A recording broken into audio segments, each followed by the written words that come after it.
Assalomu alaykum hurmatli televizor ko'ruvchilar. Dunya Uyg'ur Qurultiyi to'g'ri televiziyasi kündəlik xəvərlər proqramımızga xoş gəldinglar. Men Hidayət Musacan. Bugün 5-ci ayının 26-cı günü çarşamba. Hammalarına şu vaqtda xeyirlik bo'lsin. Aziz ko'ruvchilar, tövəndə diqqətinizlər bugünkü xəvərlər proqramımızın təfsilatida bo'lsin. Dunya Uyg'ur Qurultiyining tashabbusi bilan o'tgan yili qurilgan Xalqaro Uyg'ur sud kollegiyasi o'zining tunji sotini 6 oyning 4 kunidan 7 kunigacha Londonda o'tkazishga hozirlanayotgan bir paytda Xitoy hokimiyati mazkur sudga qaratgan hujumini jiddiylashtirdi. Birlashma agentlikning xabar qilishicha atalmish Uyg'ur avtonom rayonlik hukumat 25-may kuni maxsus bayonot e'lon qilib, Xalqaro Uyg'ur sud kollegiyasini qattiq ayblagan. Atalmish Uyg'ur avtonom rayonlik hukumatning bayonotchisi Suyguşan bu munosabat bilan qilgan so'zida Xitoyning bu sudni ayblaydiganligini va uningga pisat qilmaydiganligini bildirgan. Kuzatuvchilarning qarashicha garchi Xitoy doiralari uningga pisat qilmaydiganligini aytgan bo'lsa-mu, biroq Suyguşanning uningga inkos bildirishi ularning yanada buningdan qattiq bearam bo'lganligini ko'rsatdi ekan. Kuzatuvchilar bu sudning qonuniy zo'rlash kuchi bo'lmasa-mu, biroq uning dalillarni ko'rib chiqadiganligi va qarorning xalqaroga o'rnak tashkil qiladiganligini bildirmoqda. Birlashma agentlikning xabarida aytilishicha, Suyguşan 25-may kuni o'tkazilgan axborot yig'inida bu xalqaro qonun tartibga butunlay xiloflik qilganlik, haqiqiy irqiy qirg'inchilikning ziyonkashligiga uchirganlarni eg'ir haqoratlash va Shinjongdagi 25 million har millat kishilarni quturatganlik deb bildirgan. Dunya Uyg'ur Qurultiyining bayonotchisi Dilshod Rashid apandi bu munosabat bilan 25-may kuni bayonot e'lon qilib, Xitoyning yuqoridagi ayblashlarga raddiya qaytardi va agar Xitoy o'zi degandek hech qanday jinoyat sodir qilmagan bo'lsa, u holda nima uchun Xalqaro Uyg'ur sud kollegiyasi ochmoqchi bo'lgan suddan bunchavola urkib vahim yeb ketadi. Xitoyning atalmish kasb tarbiyalash markazlari bo'lsa sepi o'zidan jazo lagerlaridan iborat. Xitoyning Sharq Turkistonda Uyg'urlarni asos qilgan yerlik xalqlarga yurgizayotgan qilmishlarimi tipik bir irqiy qirg'inchilik va insoniyatga qarshi jinoyatdan iborat deb ko'rsatdi. Dilshod Rashid apandi so'zida yana Xalqaro Uyg'ur sud kollegiyasining hech bir oldin hukm va yoki taxminga asoslanmagan holda dalillarni tekshirib, barliq bor bo'lgan material va faktlarga qarab oxirgi hukmnomani e'lon qiladiganligini. Agar Xitoyning Uyg'urlarga qaratgan qasddan o'ldirish, qul qilish, o'rinsiz turmaga silish, qiyin qistoq, bosqinchilik va boshqa jinsiy zo'ravonlik, majburiy tug'mas qilish, majburiy g'oyib qilib etish, bolalarni ota-onalardan majburiy ayirib etish, majburiy to'y qildirish va inson organlari tijoratidagi boshqa jinoyatlarni sodir qilayotganligi Xalqaro Uyg'ur sud kollegiyasi tarafidan rasmiy isbotlanib hukm chiqarilgan taqdirda, bu hukmning har qaysi davlatlar va xalqaro organlar uchun zo'r qonuniy asos bo'la oladiganligini alohida eskartib o'tdi. Bu yil 26 mart kuni Xitoy hukumatining Xalqaro Uyg'ur sud kollegiyasining boshlovchisi Jeffernays apandi bilan mazkur sud kollegiyasiga embargo yurgizganligi haqidagi aybnomasida bu atalmish sud kollegiyasi sesixnomi purkatgan va chegara sirtida aktiv harakat elib berayotgan mustaqilchi tashkilot Dunya Uyg'ur Qurultiyining bevosita iqtisodiy yordami bilan qurilgan. Dunya Uyg'ur Qurultiyining chet ellardagi terrorchi tashkilotlar bilan qo'yiq aloqasi bor. Bu sud bilan Dunya Uyg'ur Qurultiyi o'zaro til biriktirib, Jongo hukumatini Shinjongda irqiy qirg'inchilik elib beryapti deb hukm chiqarishga harakat qilmoqda deyilgan edi. Xalqaro Uyg'ur sud kollegiyasining boshlovchisi Jeffernays apandi bu munosabat bilan matbuotlarga qilgan so'zida, buning navbatdagi xizmatimizga qilchilik mudaxlasi yetmaydi. Aksicha bizni Xitoyga texmo qattiq bo'lishga undaydi deb ko'rsatgan va Xalqaro Uyg'ur sud kollegiyasining bu vaqtda e'lon qilgan bayonotida mundaq deb ko'rsatilgan edi. Xitoy Xalq Cumhuriyati e'lon qilgan jazo tadbiri xizmatimizga ta'sir ko'rsatmaydi. Sotimizga qatnashishni xohlaydigan har qanday guruhga, rayon va yoki shaxsning sud kollegiyamizni ta'minlagan uchurlari orqali mustaqil chiqargan hukmlarimiz Xitoy Xalq Cumhuriyatiga qarshi turish uchun emas. Biz Xitoy Xalq Cumhuriyatining bizning sud kollegiyamiz bilan hamkorlashish taklifimizga javob qaytarishini va sud kollegiyamizning xizmatiga yordam beradigan isbot bilan ta'minlashini umid qilamiz. Xəvərlərdən ma'lum bo'lishicha, Xalqaro Uyg'ur sud kollegiyasi 6 oyning 4-dan 7 kunigacha Londonda o'tkazmoqchi bo'lgan tunji sotiga Xitoyning Angliyadagi bosh elchisini taklif qilgan bo'lsa-mu, ammo Xitoy taraf hozirgacha bu taklifga hech qanday javob qaytarmagan. Dunya Uyg'ur Qurultiyi bilan Xalqaro kishilik huquq mulozimat organining birlikda uyushtirishi va Birlashgan Davlatlar Tashkiloti ayollarni kamsitishga qarshi xizmat guruhining raisi Elizabeth Broder xonim bilan Dunya Uyg'ur Qurultiyining program yetakchisi Zumrat Erkin xonimning o'rtaq riyosatchiligida 25-may kuni lager shoidi Gulbahor Jilolova xonim bilan lager shoidlarining sadosi nomli to'r suhbati o'tkazildi. Yig'inga Dunya Uyg'ur Qurultiyining raisi Dolqun Aysa, Birlashgan Davlatlar Tashkilotining munosabatli xodimlari va kishilik huquq tashkilotlarining vakillaridan bo'lib ko'p sonda kishi qatnashdi. Ommaga ochiq bo'lgan mazkur suhbat yig'ini udulliq inglizcha, ispancha, fransuzcha va uyg'urcha tillarga tarjima qilindi. Yig'inda lager shoidi Gulbahor Jilolova xonim o'zining 16 oy jazo lageriga begunoh qamalış jarayonida beshidan kechirgan ichinishlik sarguzashtlarini, Shundaqla Uyg'ur xonim qizlarining jazo lagerlarida jinsiy zo'ravonlikqa uchrash, majburiy tug'mas qildirish va turli qiynashlarga duchor bo'lish ahvolini yana bir qatim tafsiliy anglitib o'tish bilan birga, xalqaro jamoatchilikning hozirmi ham Xitoyning jazo lagerlarida, turmalarda va majburiy emgak maydonlarida dahshatli azob va zulm chekayotgan millionlagan insonlarni qutqizib qilish uchun jiddiy harakatga o'tishga chaqirdi. Amerikadagi hammaga adolat tashkilotining 2021-yillik qahramon mukofotiga va Dunya Uyg'ur qurultiyining jasorat mukofotiga erishgan Uyg'ur lageri shoid Gulbahor Jilolova xonim savdo qilish munosabati bilan 2017-yil 5-oyning 21-kuni Qozog'istondan Urumchiga borganida Xitoy doiralari uni faqat Uyg'ur bo'lganligi uchun uning Qozog'istonda tug'ilib o'sgan Qozog'iston grajdani bo'lganiga qaramay qonunsiz holda jazo lageriga qamab olgan. U 2018-yil 9-oygacha 16 oylik qabohatlik lager hayotini boshdan kechirib, oxiri uning Qozog'istondagi 2 farzandining Qozog'iston hukumatidan diplomatik yordam talab qilishi natijasida lagerdan qutulib Qozog'istonga qaytib kelib olgan edi. Xitoyning jazo lagerlarida begunoh Uyg'urlar ustidan yurgizayotgan qirg'inchiliklarni Qozog'istonda turib erkin anglitishga ko'z yetmagan Gulbahor xonim dastlab Turkiyaga kelgan va 2020-yil oktyabrda Fransiyadan panohlik tilagan edi. U lagerdan qo'yib berilgandan buyon davomli turda lagerlarga qamalgan millionlagan Uyg'urlarning ovozi bo'lib, lagerdagi qiyin qistoq, ayollarning sistemalik holda majburiy tug'mas qilinishi, bosqinchilikqa uchrayotganligi qatorli Xitoyning insoniyatga qarshi jinoyatlarini boturlik bilan fosh qilib kelmoqda. Amerika Xalqaro diniy erkinlik komitetining komissari Nuri Turgal apandi 25-may Yevro Osiyo taqrizi to'g'rida maqola e'lon qilib, Amerikaning Uyg'urlar uchirgan irqiy qirg'inchilikqa qarshi jiddiy tadbirlarni elishga chaqirdi.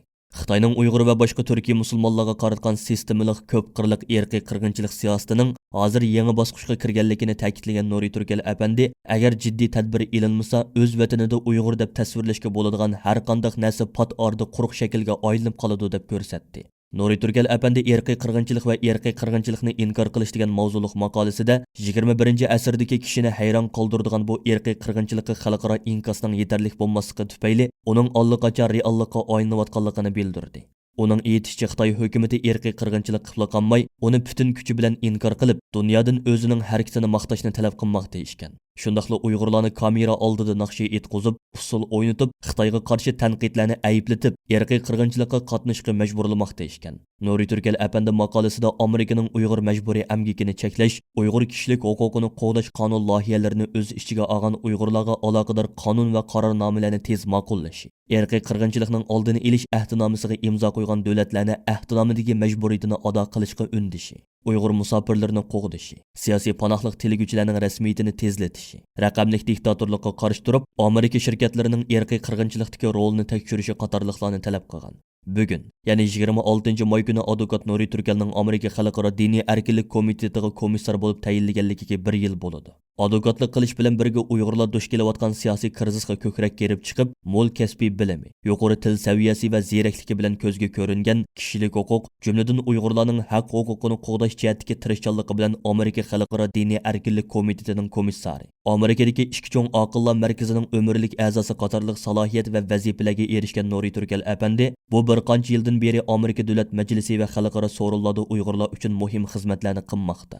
Uning siyosat maydonida yaratgan natijalari va ko'rsatgan ta'siri xalqaroda e'tirof qilishga erishgan bo'lib, o'tgan yil Davr jurnali tarafidan dunyoga ta'sir ko'rsatgan 100 shaxsning biri bo'lib baholangan bo'lsa, bu yil Boylik jurnali tarafidan dunyoda ta'siri cho'ng 50 rahbar qatoriga kirib, Uyg'urlar uchun shon sharaf keltirdi.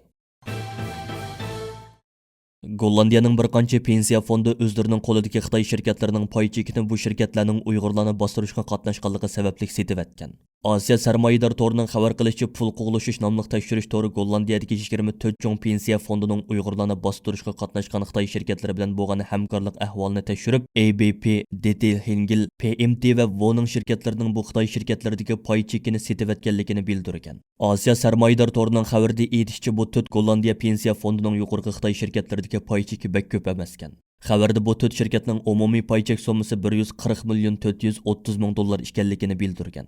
Kuzatuvchilarning qarashicha, bu pensiya fondlarining pay cheki summasi bek ko'p bo'lmasa-mu, biroq ularning Sharq Turkistondagi kishilik huquq dafsandachiligi tufayli Xitoy shirkatlaridagi pay chekini setib etishining simvollik ahamiyati zo'r ekan.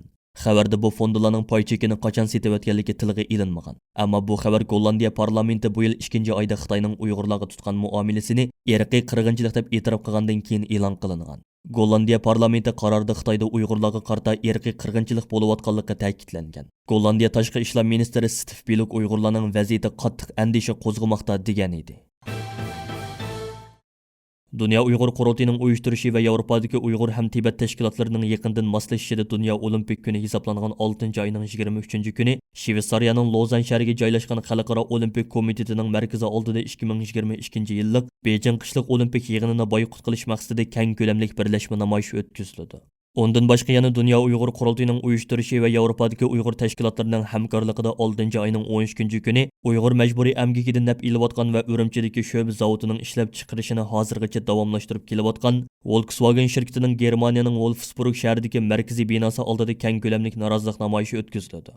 Dunya Uyg'ur qurultiyining raisi Dolqun Aysa apandimning tashabbusi bilan 23-may kuni chaqirilgan Yevropadagi Uyg'ur tashkilotlari rahbarlarining to'g'ri yig'inida Qurultiyi rahbarlari bilan Yevropadagi ko'p sondagi Uyg'ur tashkilotlarining rahbarlari yuqorqi ishki namoyish haqida o'rtaq qaror oldi.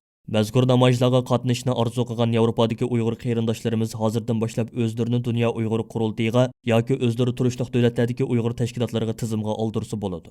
Dunya Uyg'ur qurultiyi yana yuqorqi ikki qitimliq namoyishni dunyoviy xarakterlik umumiy norozilik harakatiga aylantirish va o'xshash kunda har qaysi alladagi olimpik komitetlari va Volkswagen shirkatlarining oldida namoyish elib berish uchun hozirdan boshlab har qaysi alladagi Uyg'ur va Tibet tashkilotlari bilan aloqa o'rnatishga boshladi. Dunya Uyg'ur qurultiyi bu munosabat bilan oldimizdagi shanba, ya'ni 5-oyning 28-kuni Sharq Turkiston tashkilotlari hamkorlik munbirining to'g'ri yig'inini chaqirib, bu vaqtda har qaysi alladagi Uyg'ur tashkilotlari bilan konkret o'rinlashtirish elib berishga hozirlanmoqda.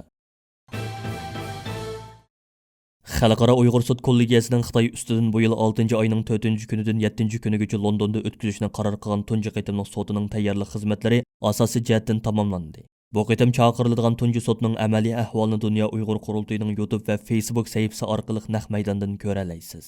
Mazkur sotning amaliy ahvoldan chet ellarda yashayotgan qarindoshlarimizni vaqtida xabardor qilib turish uchun istansimiz tarafidan Xalqaro Uyg'ur sud kollegiyasi degan nomda maxsus xabarlar sahifasi ta'sis qilinadi va oldimizdagi yakshanba kunidan e'tiboran bu vaqtda alayda programma tarqatishga boshlaydi va programmamiz Xalqaro Uyg'ur sud kollegiyasining tunji soti oxirlashadigan 6-oyning 7-kunigacha qadar har kuni izchil davom qiladi. Bu munosabat bilan 5-oyning 28-kunidan e'tiboran Londonda istansimizning vaqtliq studiyasi qurib chiqildi va sotchilar, arzdorlar, guvohchilar, shohidlar va kuzatuvchilar bilan o'tkaziladigan maxsus suhbat programmalari va sotning naq maydon ko'rinishlari istansimizning YouTube va Facebook sahifalari orqali ko'rganlarimizga udulliq yetkaziladi. Sotning ichilish va naq maydondan tarqatilish soatlari tuvandikicha. 6-oyning 4-kunidan 6-kunigacha tushdan burun London vaqti soat 9dan 13gacha. Tushdan keyin soat 14dan 18gacha. 6-oyning 7-kuni tushdan burun London vaqti soat 9dan 13gacha bo'lib, sot jami 3,5 kun davom qiladi. Xalqaro Uyg'ur sud kollegiyasining bosh sotchisi Jifronays apandining bevosita riyosatchiligidagi 9 kishilik baholash hay'ati bu 3,5 kunlik sot jarayonida jazo lagerlari shohidlari. Oilasi vatan ichida ziyonkashlikka uchragan Uyg'urlar, Xitoyning Uyg'urlarni asos qilgan yerli xalqlarga qarata ilib berayotgan irqiy qirg'inchilikni va boshqa turli jinoiy qilmishlarini dunyoga oshkorlashda muhim rol o'ynagan chet ellik tadqiqotchilar va jurnalistlardan bo'lib 100 nafarga yaqin kishining Xitoy ustidagi arz va shikoyatlarini anglab o'tadi. Koronavirusi sababli bu shohidlarning ko'p qismi tor orqali guvohlik berishga hozirlanmoqda. Dunya Uyg'ur Qurultiyi to'g'ri televiziyasi YouTube sahifasiga darhol obuna bo'ling va bu tarixiy sud haqidagi mo'l mazmunliq maxsus programmalardan vaqtida xabardor bo'ling. YouTube sahifamizning adresi Dunya Uyg'ur Qurultiyi.